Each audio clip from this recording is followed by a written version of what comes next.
Rick, the critic, when she come into your place, yo, you best not forget it. She gon' tell you how it is, cause she's Rick, the critic, when she all up in your city, yo, you best not forget it. Let you know if she like it and if she get with it. Let the whole world know and be the first to admit it. Let you know if it's good and if she dig it, cause she's Rick, the critic, Rick, the critic, Rick, the critic, Rick, the critic. She the first to admit it if she can't dig it, cause she's Rick, the critic, Rick, the critic, Rick, the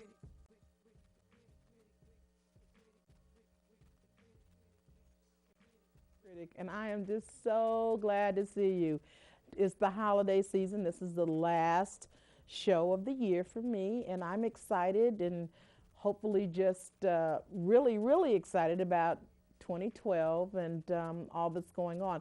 If you saw my show last week, I was talking to Mr. Waldo about some financial institutions and talked to Mr. Bill a few weeks before that about the Michael Jackson saga. And then we also talked about Syracuse, New York, and Penn States. But on another nicer note, as we're going out, I want to talk to you about the holidays. You know, a lot of times we get really, really, I mean, our children, our grandchildren, they get us all hyped up about the holidays, and you know, we just get out and get overextended. And you know, I heard that the Black Fridays were just horrible. I mean, even not just in California, but all across the country. I read in different newspapers where the Black Friday thing, you know, people were getting shoved, pushed, stabbed, punched, you know, pepper sprayed. I mean, just ridiculous all over this. You know, what, a couple of bucks for an item. You know, a $6 item. A waffle maker probably getting it for $2. I mean, really, is it really worth the hassle? So I saw a lot of that and heard a lot of that this year. But what I want to talk to you about is just, you know what, we as Americans have gone through quite a bit in these last, gosh, I don't want to say 4 years. I want to say the last 12 years has been a real serious pull on us as a people, on us as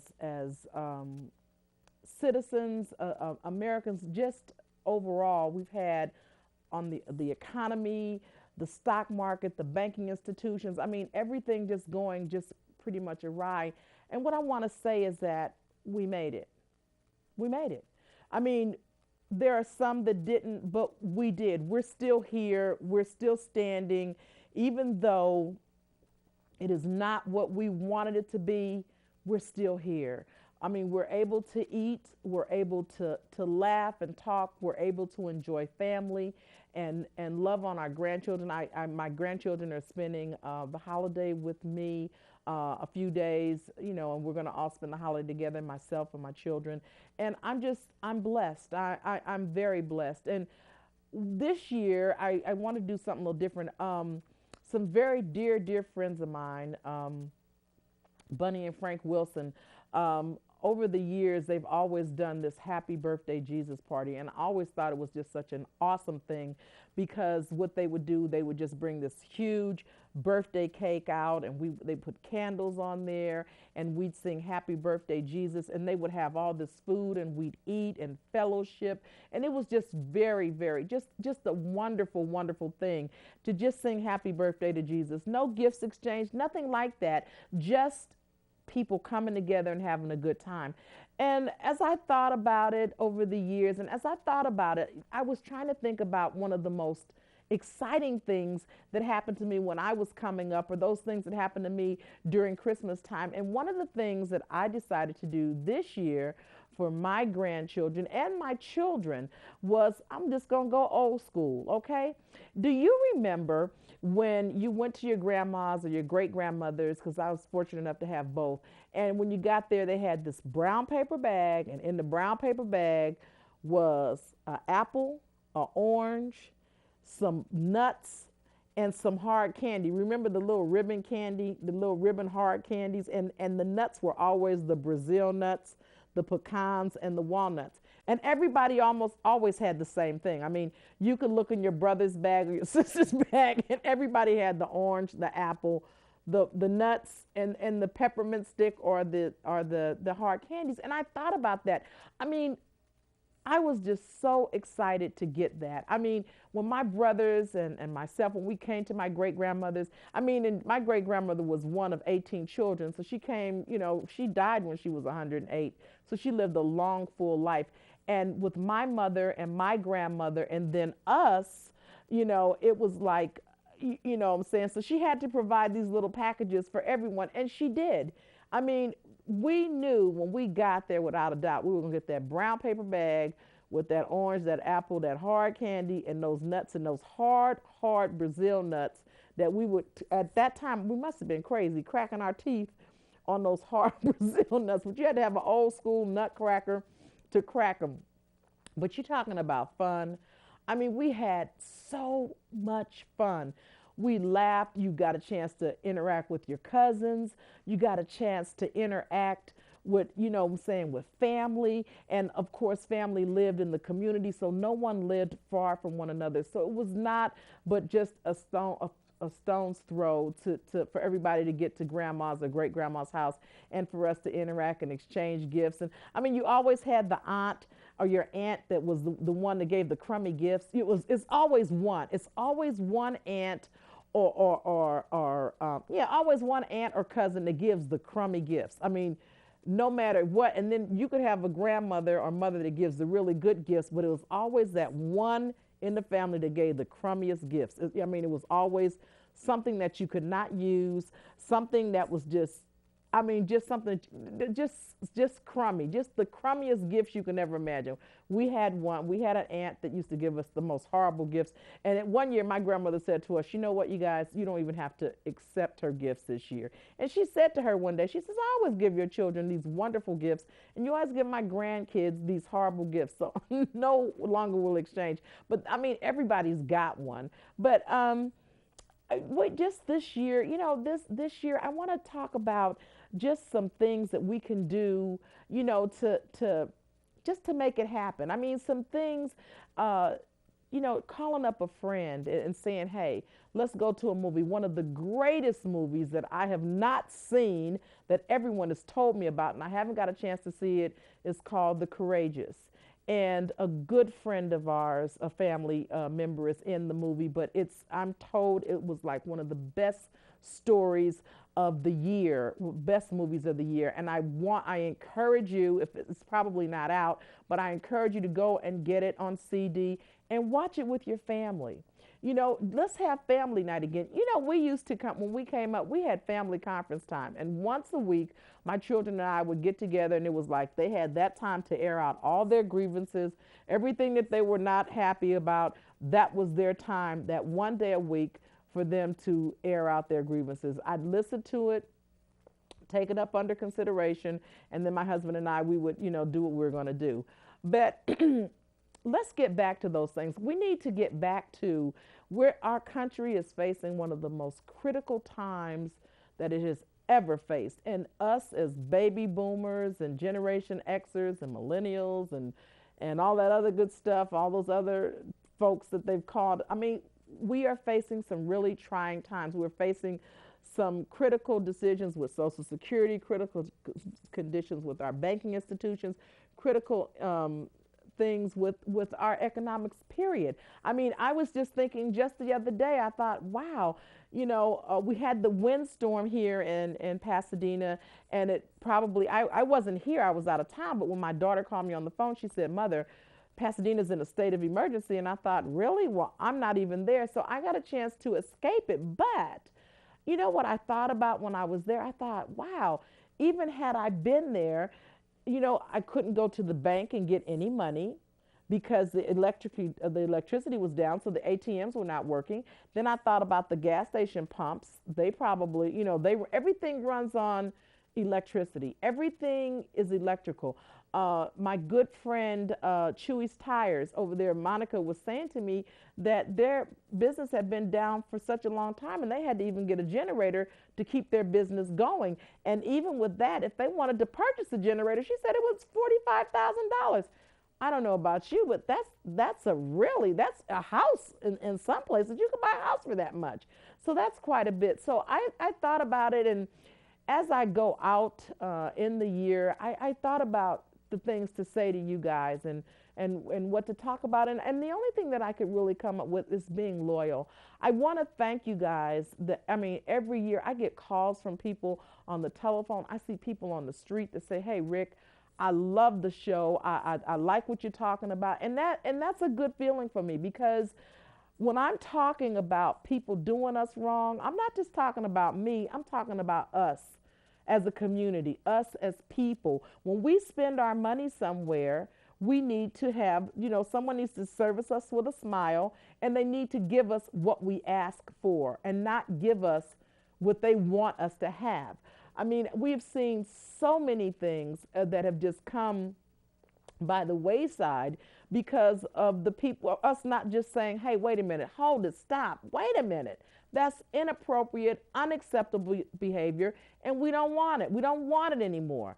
I think this year, as we come together with our loved ones, as we come together with our grandchildren and our children and our great grandchildren, I think that the most important thing that we could give them is to talk to them about being loyal, talk to them about family, talk to them about how important it is to be able to come together, not just as a family, but even coming together as a community. We don't want to be able to have to come and count on one another when there's a disaster.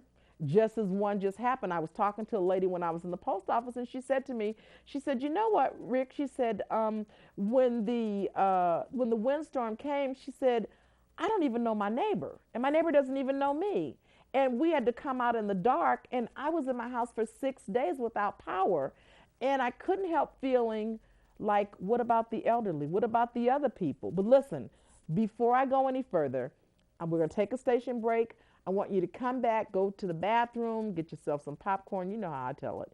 And just hurry up and come on back, and we'll finish this in a minute, okay? I'm principal of a new kind of public school. It's open up to 15 hours a day, year-round. It has loads of academic, cultural, and recreational activities. We have medical and dental services right here. Our teachers have more time to teach. Our students are better prepared to learn. There's just one problem. We can't get the kids to go home. Find out how your school can be more like this one. Call 1-877-LOVE-TO-LEARN. I'm back, and that was quick too, so I hope you made a really quick run. You didn't have to go and stay a long time, so just come on back. But anyway, before we took one off the air, I talked about loyalty. And what I want to talk about, and just to continue to talk about, is us just kind of loving one another and just getting to know. We need to know who lives next door to us on one side, who lives next door to us on the other side. It's not enough that, there's a tragedy that strikes in our neighborhood or in our community, and the first thing we say is, "Oh, wow, they seem like an awful nice guy." Well, yeah, they seem like an awful nice guy because you never interacted with them. You never had a lot of conversation with them. So you never really knew what kind of person was in the neighborhood. And maybe, just maybe, if you had had more than 15 or 20 minutes of conversation with them on a constant basis, and I don't mean every day, but I mean even once a week, a couple of times a week, there should have been something to implicate or to indicate that it was something really wrong, you know what I'm saying, with Jeffrey Dahmer. I mean, we have gotten to a point where we don't even, it's like we get up, we go to work. If we have a job, we go to work and we don't even think about it. It's just straight tunnel vision. It's like, go to work. I don't want to look to the left. I don't want to look to the right. I just want to go straight to work. And it's bigger than that. We've got to become more aware of what is going on in our neighborhood. We've got to become aware of what's going on in our community. We got to be more aware of the people that are in our surroundings. And going through school, and I just graduated, thank you. And the first thing that I learned and the last thing that I remember, and it sticks with me even today, is know those who labor amongst you. Know those who labor amongst you. It doesn't seem like much, but it's kind of like one of those things that my grandma used to say to me. You, Rick, it pays to know the background of the man that you have children by. I used to think, that is so crazy. No, it's not. It's not crazy at all. It makes quite a bit of sense. As I got older and became an adult, fully grown, then I understood exactly what she was saying. So what I'm saying to you in a nutshell is this. 2012 coming in, let's be concerned about our community. Let's be concerned about the situation around us. Okay, yeah, we may not be making the kind of money, we may not be doing a whole lot of things that we like to do, but guess what? There's a neighbor, there's someone in your neighborhood that's an elderly lady or elderly man that has no one. Take the time to stop and knock on the door and say, listen, do you need a cup of water? I'm going to the grocery store. Do you need anything? Do you need some milk? Do you need some butter? Do you need some eggs? Do you need some bread? Take your time and knock on the door. Send your children over there to knock on the door and cut their grass. And I don't mean for pay. I mean for free. Cut their grass. Go over and do you know that elderly people have been here, doing all the things that have allowed us the freedoms that we have now? And for whatever reason, we've just kind of forgotten about them, not thinking that we too will become elderly one day if we're lucky. So let's not just keep passing by Miss Smith's house and saying, ooh, her grass is high. She's in there and she's so mean. How about taking the time to knock on Miss Smith's door and say, look, I got my grandson, I got my son here. We're going to cut your grass for you. You know what I'm saying? Do you need us to bring you some food? Do you need us to do something for you? And not just because it's the holidays. The holidays are a real tough time for a lot of people. I hear people all the time saying, this is really a tough time for me between November and December because they've lost loved ones, because the holidays just lets them know just how lonely they are when they go out. Those people are right on your street, right there in your community. And because you see them smiling every day, they don't have a spouse, they don't have a girlfriend or boyfriend, they don't have any children. Because we see them smiling, we just assume that they're in good shape and that everything's fine. Not so. Sometimes just take the time to knock on the door and say, hey, how you doing? Last week or so, a friend of mine, she had game night. I wasn't able to make it, but they had game night. Let's get back into that kind of stuff again. Let's get back into interacting, and we don't have to spend a lot of money to have fun. We can sometimes come up with some wonderful things and just on talking to someone.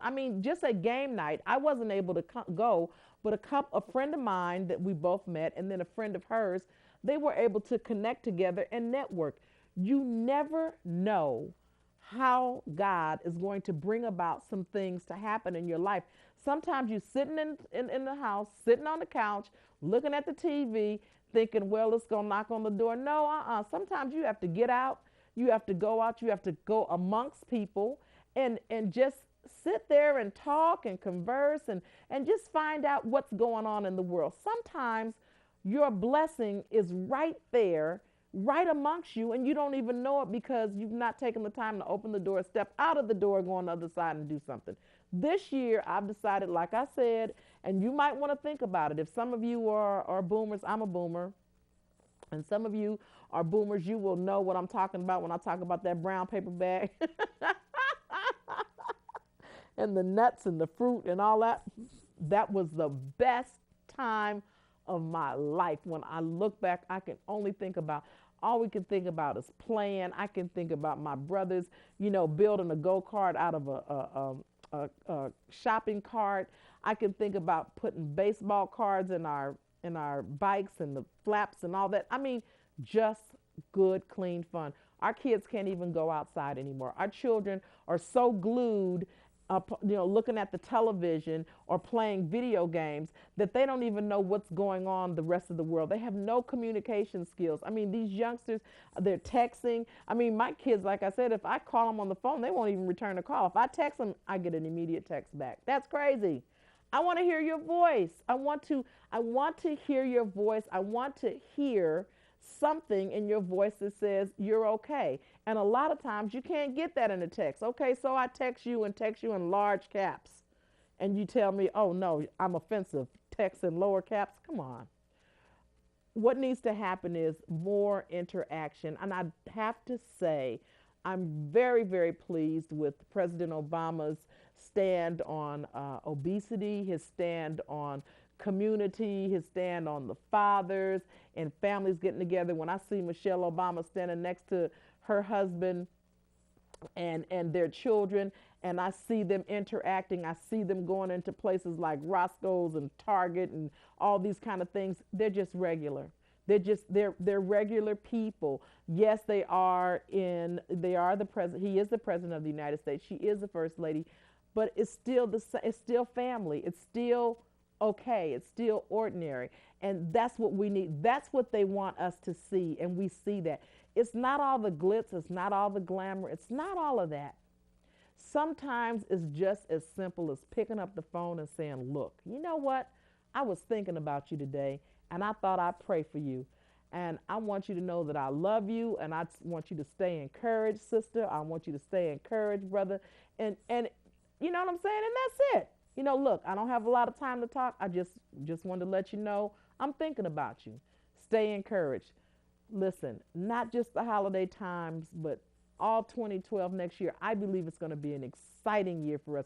I believe that for the first time that we're going to see some light. I hear the specialists talking about the economy, the banking. I hear all of that. I hear all the gloom and doom. I hear all that.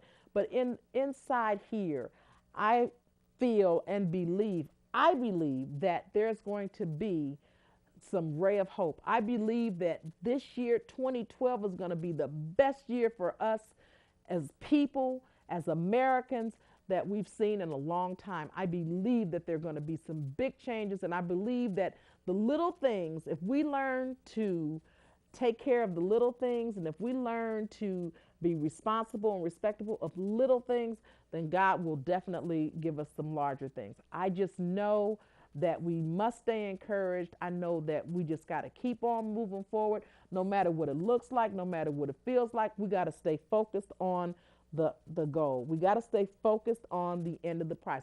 There is a light at the end of the tunnel. And this year, some of us has made it and some of us haven't. But those of us that have made it, we need to continue to stay focused, continue to stay on the mark, continue to keep moving forward. Keep moving forward. We must keep moving forward. We cannot bend or waver or anything like that. As easy as it is to waver, yeah, it is. And yeah, we want to. Yeah, it's kind of like you get into bed and you get up early in the morning and it's raining and you pull the cover up like this and then you pull it up to your face and it's like, I don't want to get up. I just want to stay asleep. Yeah. But you know you got to get up. You know you got to go out. You know you got to do something. So let's, by all means, you guys, all means, let's not a New Year's resolution. I don't want to say that because those are so easy to break. I know they are for me. I mean, every year I say I'm going on a diet. Every year I say I'm going to do this, I'm going to do that. and I start out, come January, I'm in the race. I'm running. Then by the end of January, the end of February, I start teetering down, getting slower and slower and slower until as you know, it's like, well, I'll start it tomorrow. I'll start walking the next day. And I keep on. So let's not say a resolution. Let's just say that we're going to do better this year. Let's say that, yeah, it's a lot of things we missed last year, but this year we're going to do a little better. We're going to save our money. You know what I'm saying? Instead of taking our money and going out and spending it on people who clearly are not nice to us, people who clearly are not looking for our, are interested in our safeguard or interested in our safety. And when I say that, I mean, just like those Black Fridays, they should have had it should not have been as chaotic and as crazy as it was. It shouldn't have been like that, but it was, because the merchants' only thought and only interest is getting your money. So whether there's an incident, they could care less. They're only interested in getting your money. So, hey, listen, as consumers, let's say, you know what? I was going to buy that big flat screen. What is it? Big flat screen TV. But you know what? I don't really need it. I've got a nice size television that I can see everything that I want. And you know what? Let's try turning off the TV some days. Let's just, you know what? How about, one day out of the week, we're not even going to look at TV. We're going to play games with with my family, or we're going to go skating. We're going to go to the park and sit down and listen to the birds. We're going to call some people up on the phone and say, listen, come by the house. We're going to have a book reading. We're going to all read the same book, and we're going to have a discussion on the book. Let's try thinking about ways that we can all come together and enjoy one another and have a great time. And it doesn't cost us any money. It doesn't cost any money for you, and you to come to my house and I pop some popcorn or make a big pot of spaghetti or what have you, and we sit down and eat and have a wonderful, wonderful time. And not to mention, some great contacts come out of it. Do you know that one person, like you're, 6 people away from knowing that famous person? Do you know out of 6 people, one of us will know Oprah? I don't mean know her like through the television. I mean actually know her, or know Bill Cosby, or know any actor or actress. And I'm not just saying them, even President Obama. But my point is that if you don't get out and you don't mingle and you don't talk to people and you don't come together and do things together, you're not going to know what's going on. You could be the best baker in the world at home, and your children could love your cookies. They could love your cakes. They could love all of that. But until you come over to my house and we have a game night, or you come over to my house and we have a reading, until you come to my house and bring that wonderful cake there, guess what? All the other people there that don't even know about your wonderful cake, they have a slice of it, and guess what girl, listen, I'm having some people at my house and we're going to have cake and coffee. How much is the cake? And I'd like to purchase a couple of those cakes for the holidays. The cake was wonderful. Just those little things, guys, just those little things. I mean, you never know where your next dollar is going to come from until you come out and start living. Okay, listen. I'm wrapping it up. I just because I love talking to you, but I want you to know that to stay encouraged, 2012 is going to be a wonderful year for us. And listen, stay upbeat, know your community, know your neighbors, and start coming together. And don't forget, do old school for Christmas. It doesn't cost a lot either. Get some nuts from downtown, apples, oranges, put in a brown bag, put a ribbon around it and say, Merry Christmas, love you. Have a wonderful, wonderful holiday, and I look forward to seeing you next year. Good night.